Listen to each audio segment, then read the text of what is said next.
And well, what's the first thing we're kind of taught, or everyone's helping us to try and achieve? A life with no pain, right? And how are they going about that? Well, basically they're canceling the whole world out. They're trying to stop anything that would cause you pain. Well, I'm here to tell you that's the problem. The problem with the mental health field is everyone's trying to get you to avoid pain. The answer is in the opposite. We need to become experts in seeking out pain. And I have many ways to prove it to you. The first one is this, all right? This is going to be so obvious, I'll convert you immediately. What does every single CEO, athlete, politician, actor, actress, anybody who's ever achieved anything, when they tell you their story of how they achieved it, what do they tell you? They tell you how they had this incredible cataclysmic event with horrific pain, some sort of problem that they couldn't overcome. It was killing them, destroying their work, their efforts, and they figured out the solution. In other words, it was their pain that drove them to the success. And here's what's heartbreaking about this whole culture of canceling everyone out and trying to get everyone, oh, never make me feel bad, and you're the problem, and I'm always the victim, and you need to change so I never feel bad. What does every single person then say once they've achieved all this success? Oh my God, I'd never want my kids to go through this.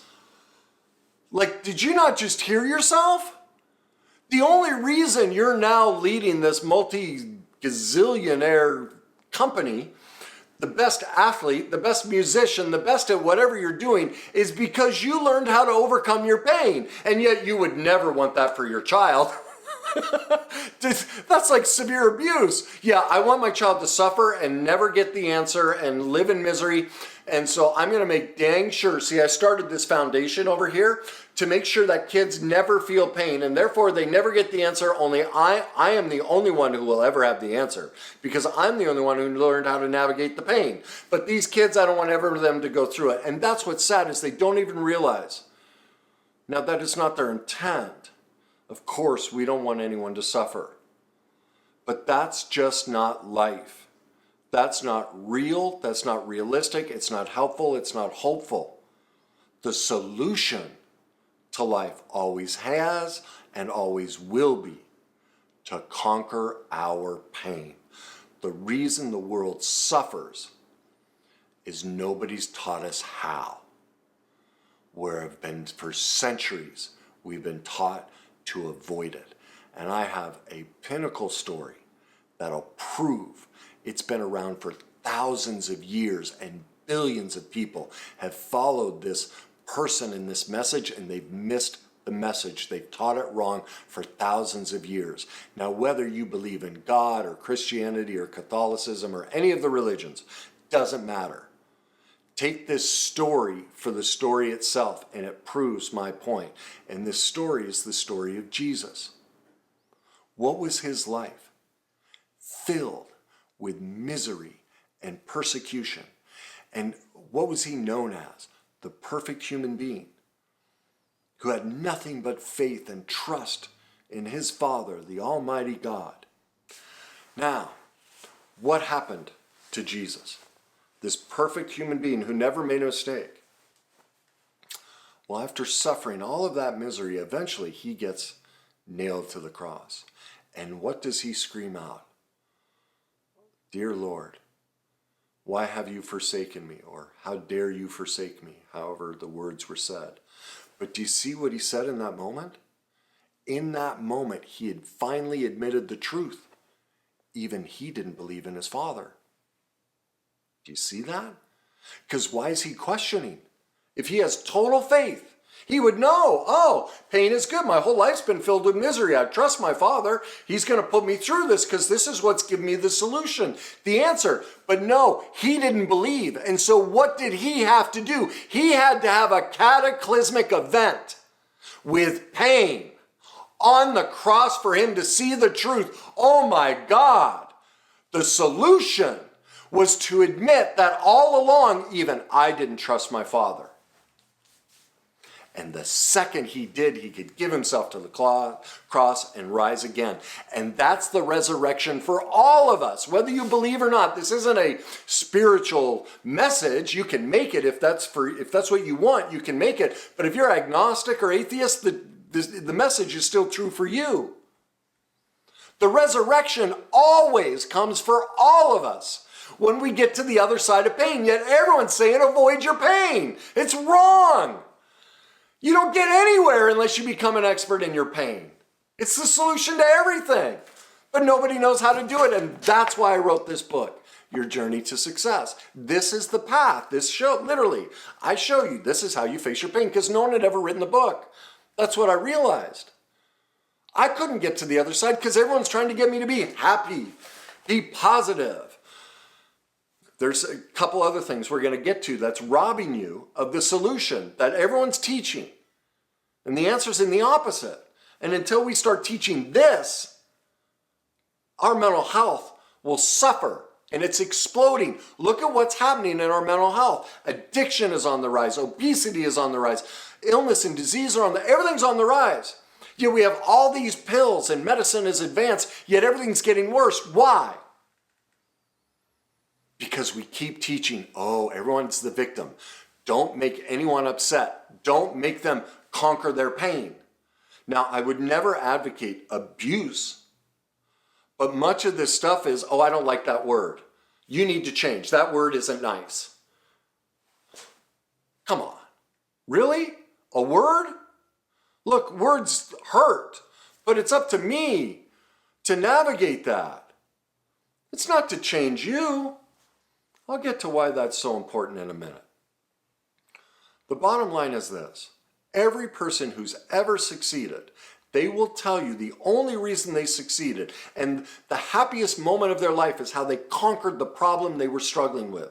And yet we're teaching everyone with mental health problems, everyone with emotional problems, the exact opposite. Don't face your pain. Take a pill. Work out. Eat more. Smoke pot. We're advocating. Go become stoners. You can't have anxiety, depression. All of these things are emotional pain. And we're telling people just medicate it with food, exercise, work, dogs, cats, pot, pills, anything. But develop the skills and tools to navigate their pain. Well, you want to fix this crisis? You want to start getting people to have results? Start teaching them this. How to become an expert. Give them the knowledge, skills, and tools. That's in my book. Now, I'm not saying you have to buy my book. I'm sure there are thousands of other teachers. Go find a teacher that teaches you how to navigate your pain and not avoid it. Don't look at any teacher that gives you an out, run from them. They just want a codependent dynamic to keep you next to them. You need a teacher that's going to show you how to get out of it and become an expert in it. And the way they do that is they will give you the process to go head first and get out the other side and do it with safety and conviction. That's what my book does. That's what my process does. That's what any good teacher does. They don't teach you how to avoid pain. And that's what we're doing as a society. We're trying to create this whole victim society where nobody deals with their pain. And they just say, you fix it, you be different. You change. I'm not gonna deal with me. I'm gonna stay in denial, I'm gonna stay the victim, and I'm gonna blame you. Well, that's why all illness and disease, weight, everything is on the rise. We're handling it in the opposite way of what it needs to be done. Now, the second way, or third way, that this is true is bringing up the weight issue. Dr. Folletti was doing a groundbreaking study on people who would yo-yo. They put them on, diets, exercise, all of this. And as John Bradshaw points out in his book about shame, the biggest scam in the world are any type of weight loss program. They're all a scam. The bottom line is this: we eat because we're in emotional pain. That's it. You want to lose weight, diet, exercise, for the most part, waste of time. It's just like taking, medication. You're trying to deal with the symptoms. You're not dealing with the cause. You eat because you're in pain. And Dr. Folletti figured that out. Working with, it was, what was it, 20,000 people on this weight study. And finally, he has this woman in his office who had just come off one of her, binge and purge and lost all the weight, was gaining it all back, and asking her questions as to what's going on. And she looks at him and she goes, "Doc, don't you realize we eat because we're in pain?" He basically scrapped the study, switched everything. It became what's known as the Adverse Childhood Experience Study. And this study is groundbreaking. It was done over 20 years ago, and it's been replicated worldwide with the exact same results. And you know what it shows? 70% of us have been through horrific trauma. 70%. And of that 70%, people, 88% have been through 2 or more experiences of horrific trauma. What does that tell you? Our society, through childhood, has been through horrific trauma. Now the problem is, we don't talk about it. And people don't recognize that, yeah, if I grew up with an addict, that's horrific trauma. I'm being abandoned. There are all of these side effects to growing up with domestic abuse, divorce in the home, somebody who has their own mental health and emotional issues. All of these have an effect on us. And because we don't have we haven't taught how to navigate any of this, people don't have the skills and tools to get through it. And then our society advocates, stay away from pain, don't talk about it, don't deal with it. And so what happens? We become, this is number 2, the counterintuitive step number 2, we need to become emotionally literate because we are emotionally illiterate because of this dynamic. We don't know what childhood trauma is. People don't even realize this, that you go, "Mom, let's play." "No, not right now. You kids are driving me crazy." That's trauma. That's an abandonment in that moment. That's an assault on us. But it feels like this. Put a piece of paper on your hand. What's the big deal? And I can feel it hit my hand, but if I hold my hand still, all of a sudden I don't feel the piece of paper. And then Dad comes home. Dad, oh my God, great to see you. "Whoa, kids, back off. I'm dirty. Don't touch me right now." Now, Dad just doesn't want the kids to get dirty. But what the kids hear is, "Oh my God, I'm a bad kid for wanting to hug my father." There's another piece of trauma. "Dad, can we throw the football?" No, not right now. I need a break. I need a beer before we do that." Boom, more rejection. "Mom, is dinner ready?" "Kids, I told you. I'd let you know when dinner. Go out and play. You guys are driving me crazy. Quit bugging me." More trauma. Those are traumatic moments, but we minimize them, suppress them. No, that's not trauma, Kenny. Yes, there are times when we're hit or something like that. Yes, we all know those, but all these little moments. Mom was late to the game. Dad didn't show up for the game. All of these little things add these little bit of traumas, and then we become an adult. We go through a divorce. Wow, that's a big one. Maybe you do suffer an abuse, another big one. All of these keep piling up, and this is the emotional illiteracy. Studies show 70% of adults don't even feel. They don't feel. They're not in touch that they're carrying around all of this childhood trauma, completely oblivious to it, that they've been carrying it their whole life. This is now the new normal. And so they don't recognize the pain that they're in. This is the burden on society. This is why we stuff ourselves at 9 o'clock at night with a bowl of ice cream or Cheetos or whatever it is, or that third glass of wine at dinner when we know we shouldn't have it. That right there. Now, what's the next piece? It's not mental health awareness. Do you hear how false that is? What are we struggling with? Our feelings. We don't feel right. We feel sad, anxious, depressed. All these are feelings. But mental gives us a detachment. It's like a machine. And then I don't have to feel, because what do we ultimately feel if I have mental health problems? There must be something bad or defective about me. I don't want anyone to know. Like most of my clients don't want anyone to know that they're working with me. That's heartbreaking. Do you see what that says? There's something defective and wrong with me. And so what we're experiencing, do you hear what we're saying? I feel defective or wrong. That's a feeling. It's not mental health problems. It's emotional health. We won't call things what they are. We are all struggling from emotional health issues. We won't call things what they are. It's not a mental health problem. It's an emotional health problem. We are not stressed. This is another thing. This is what we do, and see, we're doing this. This is what we're advocating. Don't call things what they are. The definition of stress, look it up anywhere, and it describes the fight or flight response. Whenever you are stressed, you are literally scared to death. But because we are emotionally illiterate, we're emotionally underdeveloped, we can't admit that. Just like this whole cancel culture. I can't admit that it's my emotions that are a problem, so I need you to change. I need you to talk differently. I need you to believe what I believe. And look, whatever you want to call yourself or whatever you want to believe about your life, you get your reality. You get to have it, but we get to have ours too. Whichever side of any argument you're on, everyone gets to have their side, because ultimately you can't legislate fairness. Whose definition are we going to use, yours or mine? Do you see? No one wins. So there's only one solution. Both get to have theirs. Now, I agree, I might find some offensive, but I find them offensive. You may not. So do I get to decide for you?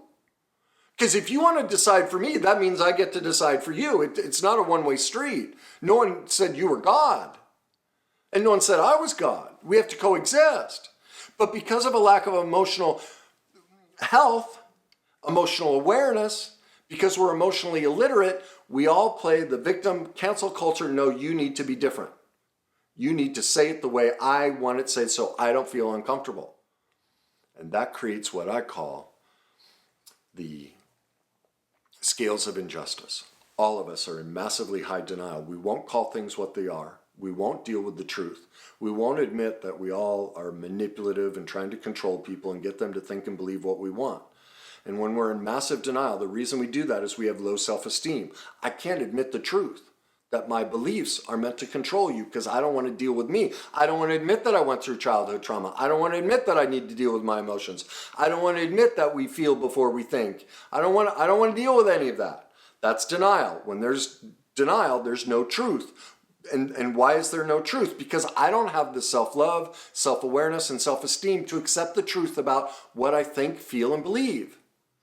And so our life, and this is why addiction is on the rise, obesity is on the rise, illness and disease, everything is on the rise, and all the billions we've spent on pills and everything isn't working because we're not addressing the issue. Everyone's in massively high denial, has no emotional awareness, no skill, therefore low self-esteem.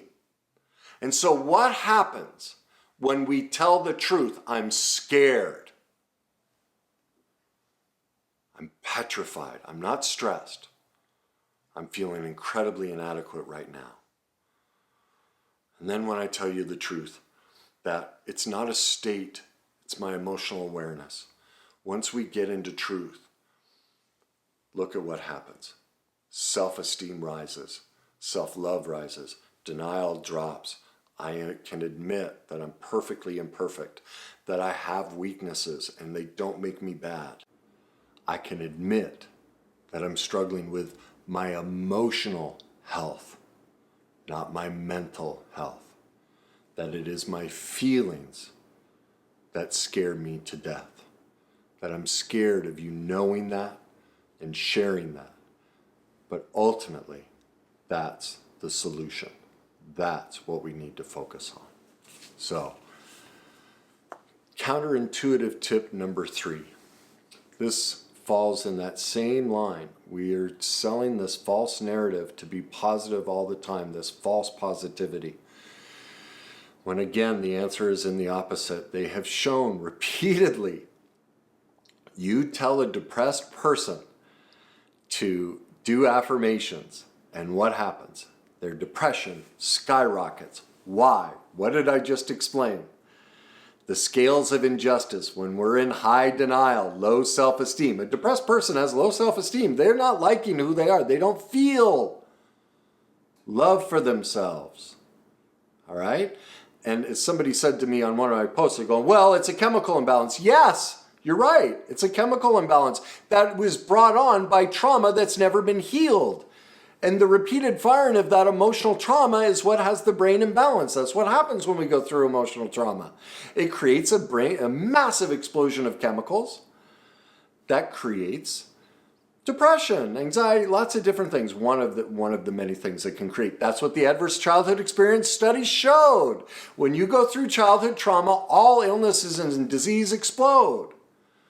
That's where the source of the problem is. But because we're making about mental health instead of emotional health, because we don't want to talk about the real issue, that it's childhood trauma at the heart of all of this, the scales of injustice, false positivity, low self-esteem, high denial, that must be flipped. And as part of that, I encourage you, look up the experts on mindfulness. You know what all of them will tell you is at the heart of being mindful, and they're showing mindfulness is great. It has a huge effect. But you know what the key ingredient to mindfulness is? It's about creating a new definition between a person's relationship with pain. So pain is what brings me to the solution. Once I learn to go head first at it, become an expert in navigating it, and when I feel pain, actually get excited. Like, oh God, I'm this, right? When the pain comes, I'm like, I'm the Beatles, I'm Jeff Bezos, like I'm about to conquer the world. All the great things are coming to me. I'm about to, develop something great because I'm in pain. That's mindfulness. It's a completely new relationship with pain. It's one of acceptance. It's one of openness. It's one of going towards it instead of avoiding it. If you want to continue avoiding pain, you can do that, and you can contribute to the rise in disease, obesity, drug use, this new real pandemic of people smoking pot to hide their pain, drinking, drugging, all the different ways. Exercise, animals is another one. Animals are great, but why are they so great? Because they soothe us emotionally. That's a wonderful pill to take, but learn the skill, gain the knowledge, skills, and tools, drop out of emotion illiteracy, gain emotional mastery.